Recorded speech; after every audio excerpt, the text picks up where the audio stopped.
তিনি তো ছিলেন উন্নয়নের রোল মডেল। কি উন্নয়নের রোল মডেল ছিলেন না?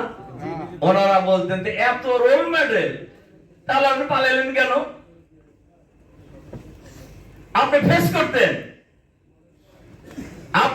করতেন বাংলাদেশে থেকে। আপনি এত ভালো কাজ করলে পালালেন কেন? আপনার অপরাধের পাহাড় এত বড় যে পালায়ও রক্ষা পাবেন কিনা সংখ্যা থেকেই আপনি পালিয়ে গেছেন।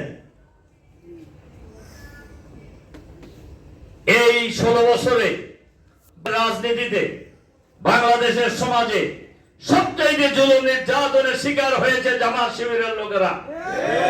কিন্তু আমাদের কোন নেতা তো পালিয়ে যান নাই। নিজামী সাহেব চাইলে যেতে পারতেন না, অন্যরা যেতে চাইলে পারতেন না। এমনকি আমাদের নেতা মীর কাসেম আলী ছিলেন আমেরিকায়, উনি ফিরে আসছেন, উনি গেছিলেন কাজে। এর মধ্যে আমাদের নেতারা যখন গ্রেফতার হয়ে যান, সবাই ওনাকে নিষেধ করেছেন যে আপনি দেশে যায়েন না। উনি কারোর নিষেধাজ্ঞা মানেন নাই। উনি এয়ারপোর্টে নেমেই আমাকে ফোন করেছেন যে রফিক চলে আসলাম। তা আমি বললাম যে আপনি চলে আসলেন, আসার পরে বলতেছেন কেন? এটা আগে বলতেন। কয় না, তোমাদের বলি নাই যে তোমরা নিষেধ করবা। নিজামী ভাইরা জেলে থাকবে আর এই আমেরিকায় থাকবে, এটা হতে পারে না।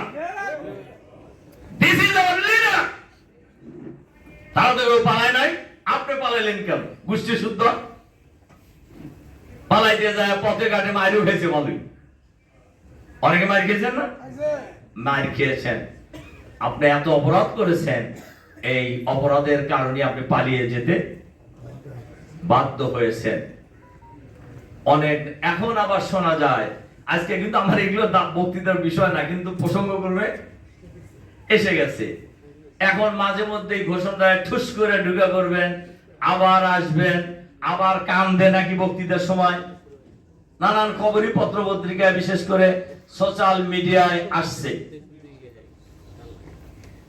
আর এইটা শুনে আবার বাংলাদেশেও তার যারা দোসর আছে বিভিন্ন জায়গায়, তারাও একটু মাঝে মধ্যে একটু নড়াচড়া করে না, এটা উকি ঝুঁকি মারার চেষ্টা করে।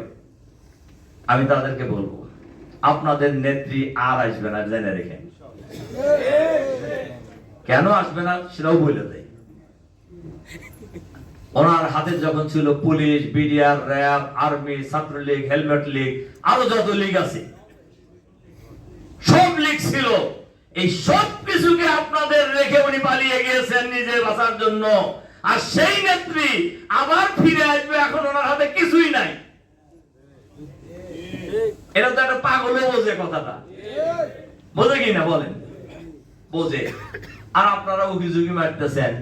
উকি ঝুঁকি যে মারবেন তিনিই কিন্তু বিপদে পড়বেন,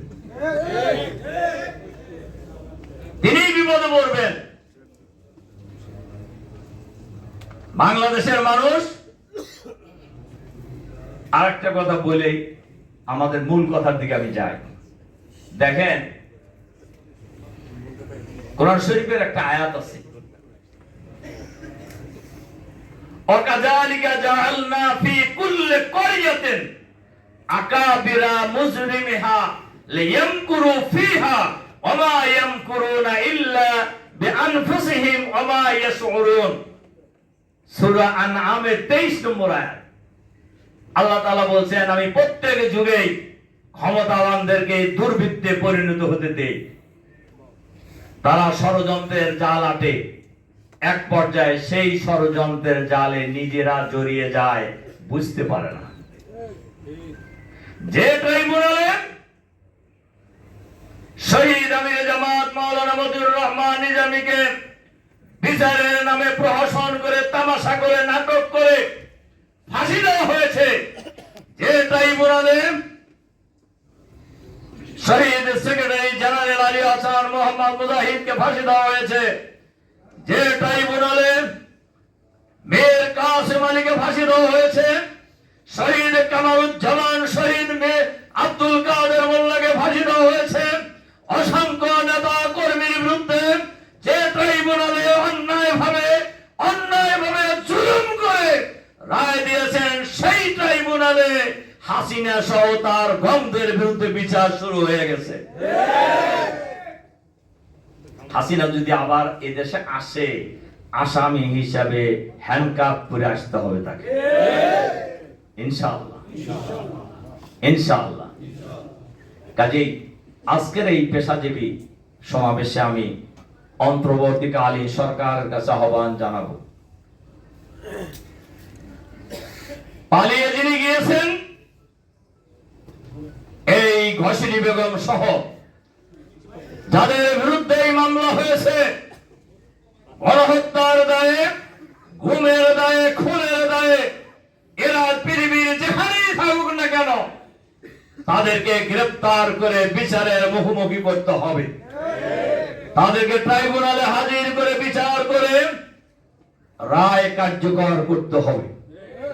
এর কোনো বিকল্প নেই, এর কোনো বিকল্প নেই। এর সাথে সাথে অন্তর্বর্তীকালীন সরকারের কাছে আরেকটা আহ্বান জানাতে চাই, এখনো প্রশাসনের বিভিন্ন জায়গায় ফেসিবাদের দোসর আছে, উকিঝুঁকি মারে প্রশাসনের ভিতরে থেকে। এদেরকে আপনারাও চেনেন, আমরাও চিনি, দেশের মানুষও চেনে। আমরা আইন কোন সময় হাতে তুলে নেই। পতিত স্বৈরাচারী সরকারের সাধারণ সম্পাদক, তার একটা উপাধি আছে, সেটা আমি বলতে চাই না। তিনি বলছিলেন, এবং আওয়ামী লীগের আরো অনেক নেতারাই বলছিলেন যে হাসিনার পতন হয়ে গেলে কয়েক লক্ষ লোক মরবে। কেউ বলছে 3 লাখ, কেউ বলছে 5 লাখ। মরছে কেউ? বলেন মরছে কেউ? মরে নাই। মরে নাই কেন?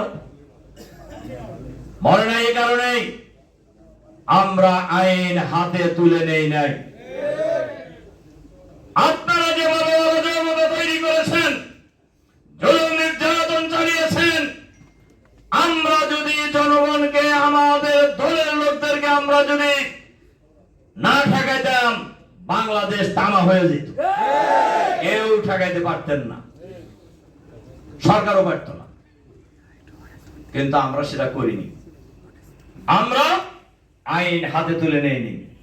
এদের সরকারের কাছে আমরা আহ্বান জানাবো, এই ফেসিবাদের দোসর যেখানেই লুকায়িত আছেন, সমাজে হোক, অফিসে হোক, আদালতে হোক, এদেরকে চিহ্নিত করে গ্রেফতার করে বিচারের মুখোমুখি করতে হবে। আর বঞ্চিত সৎ, দক্ষ, যোগ্য কর্মকর্তাদেরকে যথাযথ মর্যাদা দিয়ে তাদেরকে উপযুক্ত জায়গায় নিয়োগ করতে হবে।